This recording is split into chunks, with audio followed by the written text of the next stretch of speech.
Hello, have you been working in the DAR database, trying to figure out what all those little numbers mean in front of people's names? Well, let's take a minute to look at them and see how we use them on an application or just looking for descendancy.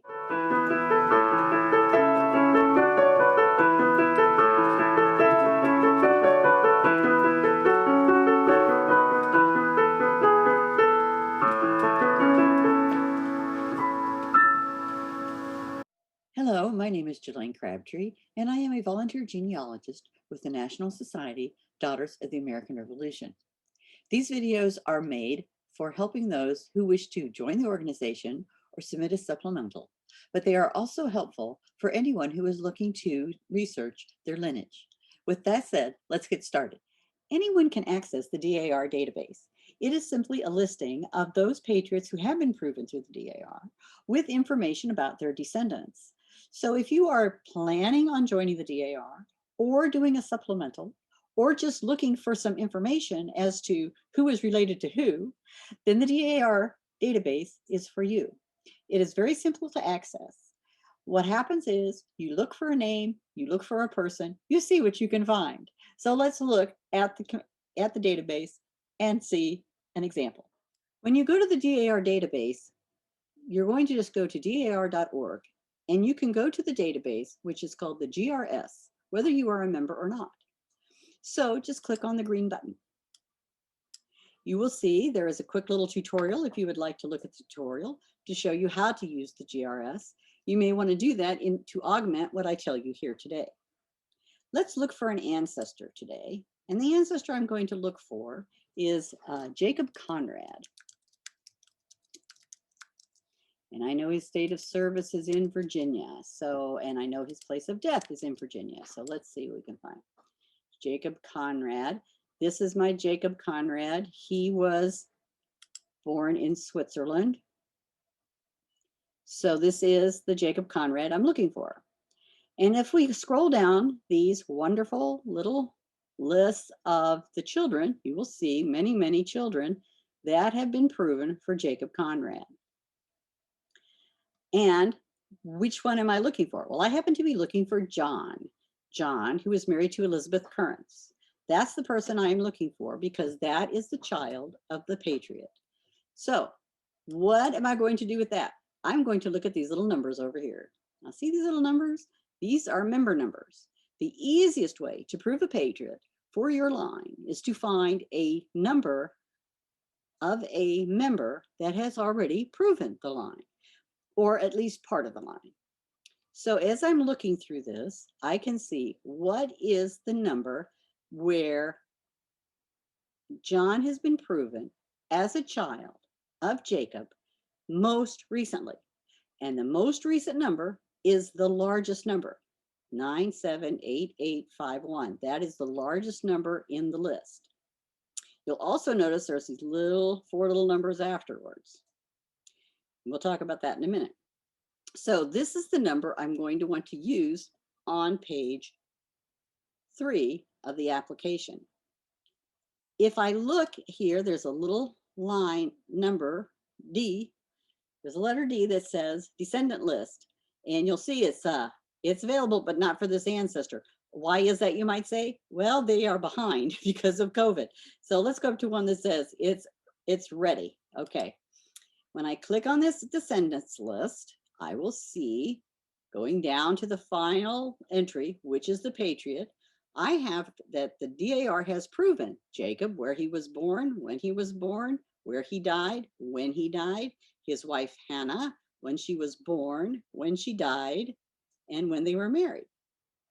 Now, this information is going to vary from patriot to patriot, depending on what records they were able to find. Going back here to 1744, records are harder to find, of course, than they would be in the early 1900s. But this is the information that I'm going to put on my page 2 of my application, which is the lineage. If you're just saving your lineage for an ancestry or whatever, this is the information that you can put in your family tree and know that it has been proven. John Conrad is this child, and the next generation up, it gives me information for John. It tells me, hey, John is born, where he was born, etc. This is proven information. Now, if I'm lucky, I may scroll up here and say Jacob Peter. Well, that's also my ancestor. So I can use Jacob Peter and use this information as being proven. So there's 3 generations of this tree that I've already had proven from the DAR. I don't have to do anything to prove it. It's already proven, which saves me some time. Now, if Jeffrey is not my next person, you know, this maybe is the brother of mine, which it is. I go down through a daughter next. So I can't use generation 5 because that's not my line, but I can at least get this far. Now, if you're working on a family history and you just need all the brothers and sisters, well, now you can just go up and you can get some more information about descendants. Now, this is also a good thing when you've been looking at DNA results. If you're looking at DNA results and you say, oh, well, they keep telling me that Snow Marguerite Conrad was a child of Jeffrey Lee Conrad, but I don't know that for sure. Is the DNA right?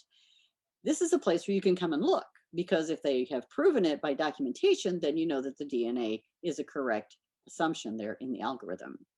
And that also helps answer some questions there. Now I'm going to back up a page here and I'm going to say, all right, what if I'm looking for another child of Jeffrey Lee Conrad? So what if I'm looking for a different child than that? What do I do next?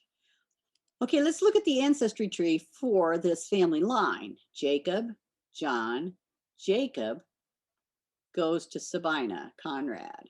So I know that Jacob was already proven in the DAR database.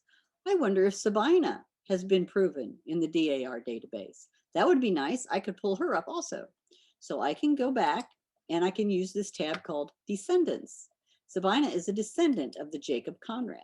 So let us put in her name and just see if she shows up. Again, it's a search.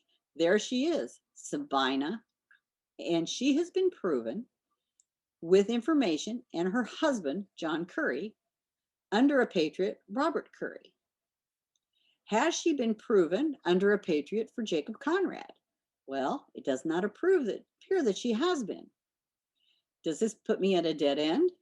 No, because I can still pull out Sabina's information from this proving here. I can click on Sabina. Here is her descendant list where she shows up. You'll see she shows up in this generation 4.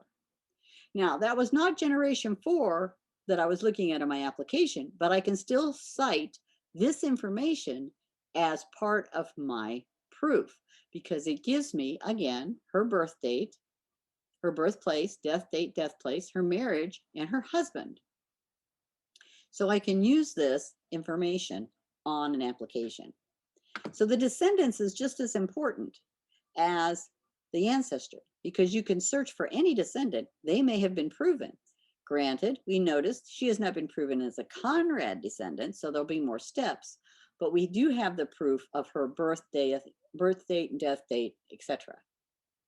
All right, let's look at applications now and see where we put this information and how we put it in the application. Okay, this is a page 3 application for Jacob Conrad. And this is a really nice application because we didn't have to put any more documentation in it. We were able to say the national number and Robert Curry was part of an already proven line. So all we have to put on the application is the national number, the ancestor number, and the name of the ancestor for each of the generations. And you will notice that for generations 1, 2, 3, 4, and 5, we're using Robert Curry and a national number that matches that generation's information. When we get to the 6th generation, we are going to use Jacob Conrad and a national number for them. Now, it's important to understand that those national numbers may not be the same national number for each generation because you're looking for those descendants, and so they may be different. Let's look at another one. Here is a application that needed some documentation. We started with Robert Curry in the first 2 generations. In the 3rd generation, there was not anyone proven in the descendant list that matches the third generation on this supplement. So we had to put documentation. We'll talk about documentation in a future minute, supplemental minute. We had to do documentation for quite a bit until we get to the 8th generation. When we get to the 8th generation, we were able to pick up an ancestor that this was for, which is William Van Horn. So we were able to pick up that ancestor for generation 8 and 9 and didn't have to do any proving there.